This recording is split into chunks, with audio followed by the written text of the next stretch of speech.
Hi besties, I'm Brittany, an adult doll collector, and welcome to my channel. Yes, I am back. I'm sorry I've been gone for a minute, but your girl was down bad. I had a bit of a migraine, so I wasn't able to record last week, but here I am, and I'm here with something absolutely one of a kind and extremely special. But before we dive in, I want to say that this channel is intended for adult doll collectors and not children, so if you're under the age of 13, please get your parents' permission before watching. So, the weekend before last, I had the opportunity to attend the 16th annual Sacramento Fashion Doll Club mini convention. So this was my first time going to any kind of doll convention at all. And this convention was hosted by the Sacramento Fashion Doll Club. And part of my ticket, so included in the price, was the convention doll. So here she is, and she is absolutely stunning. So I have some other things that I got during the convention, and I'm going to do another video where I talk about my experience. A spoiler for that, it was a great experience. I had such a good time. I absolutely love the Sacramento Fashion Doll Club. They're such wonderful, creative, talented, and just open and inviting people. So I want to do a separate video about my experience, but I felt like Miss Ma'am right here had to have her own thing.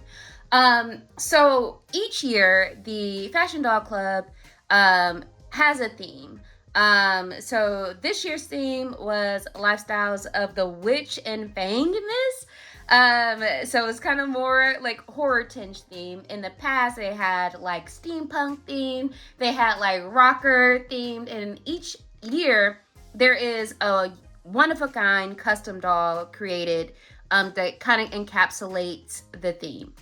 And before I get into her, I just want to say why Miss Babs and Brooklyn are here dressed like a cowboy and, you know, I Heart Buzz Barbie. So for the event, I went dressed like Sid from Toy Story. So they served as my doll companions because both of them did not come on a Made to Move. So I put them on the Made to Move. And sometimes when you're doing the head swap, you feel a little Sid-ish.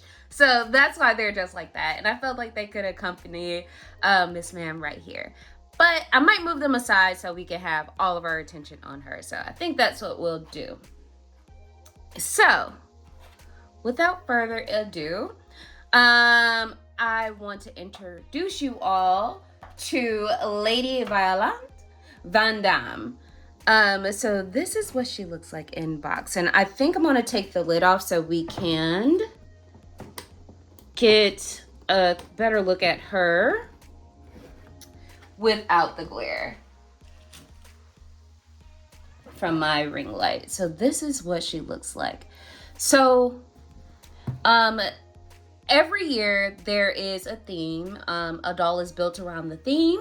It is designed by club member Randy Pena, and he designs, like, he creates the aesthetic of the doll. He also designs the boxes. He puts all the boxes together. There's also a story on the back of this box that is really cool that kind of gives you an idea of who this character is.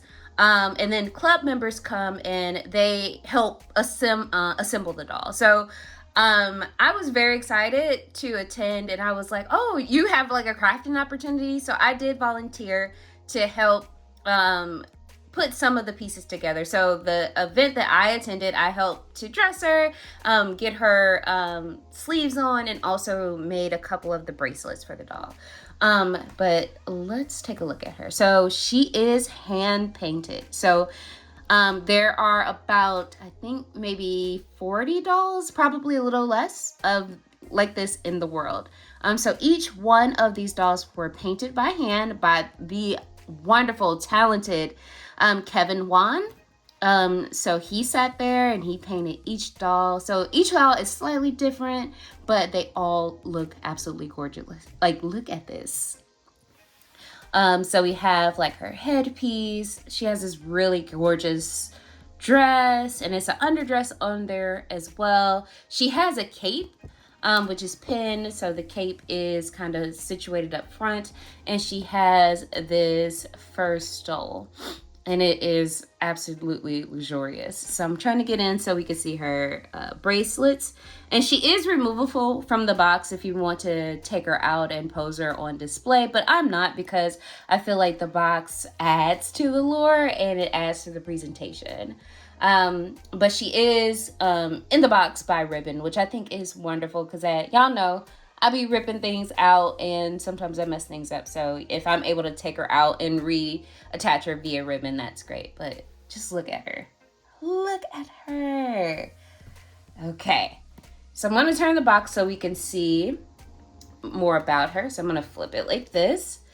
So she is the first in the Deadly Debutantes collection, and she's the Viscountess of Sang Lilac. And this is her grand entrance at the Monsters Ball. So a lot of creativity went into creating her as a doll and her lore. So this is the back of the box. And like I mentioned, Randy designed like the layout of the box. He also wrote her backstory. He conceptualized the doll. And then he, showed us how he would like it assembled. And it just came out absolutely lovely. So I am not going to read this, but I am going to put it on screen. So if you want to pause it and read it. But how cool is this, y'all? So, yeah. And then it has the artist name. So, as I mentioned, designed by Randy. And the face was painted by Kevin. So this is this year's doll. And oh my God, so gorgeous. And also a really kind thing that Randy did for anyone who helped to put the doll together, he gave her a doll. So she has a doll as well. So it's a mini doll of her and everything. Ooh, yes. So this is super cool. So I think I will probably display mine with the little doll nestled in there. So yeah, so this is a very unique doll. Like I mentioned, there might be at most maybe 40 in the world, and they are just for the people who attended the Sacramento Fashion Doll Club. I am going to do a separate video about my experience there, like I mentioned earlier, but I just wanted to take some time to show you all how gorgeous she is and to showcase how talented the Sacramento Fashion Doll Club members are. Like the ability, like I can't even imagine trying to like create and conceptualize a doll and then be able to implement it and bring it all those pieces together, because like I be struggling with my craft projects. Y'all, I haven't shown anything that I've made yet, but they be like a little lopsided. So to execute something of like this scale and to do it so beautifully, that's talent. And I just wanted to recognize the artists who brought this together. So I just wanted to shout out Randy and shout out Kevin and shout out the other club members who helped to kind of put their vision together and just give them a moment of shine, because they deserve it. So yeah, so let me know what you all think. If you like, I can share their social info if I'm gonna get it for permission to do so. But if you want to follow them online, they are online. And I'm going to link to the Sacramento Fashion Doll Club. So if you want to connect with the club, if you're in the area, I would recommend that you do so. For me, being able to connect with other collectors and meet new people, because I've probably mentioned this before, like I am from Ohio and I relocated out here. So just the opportunity to meet new people has been just a wonderful experience for me, and to meet new people who share a hobby and share a love and dedication for something that you enjoy has also been beneficial for me. So if you're in the area, I would highly recommend that you connect with the group. So I'm going to put the group's social info in the description below. And I feel like I'm just gonna I'm gonna put some pictures of her at the end of this video so y'all could just gaze at her beauty. Like, she is gorgeous. I can't wait to have her on the shelf. She'll likely be with some of my more like horror themed collection items once I get my displays together. So that's where she's gonna go. But as always, thank you guys for watching, and until next time, bye bestie.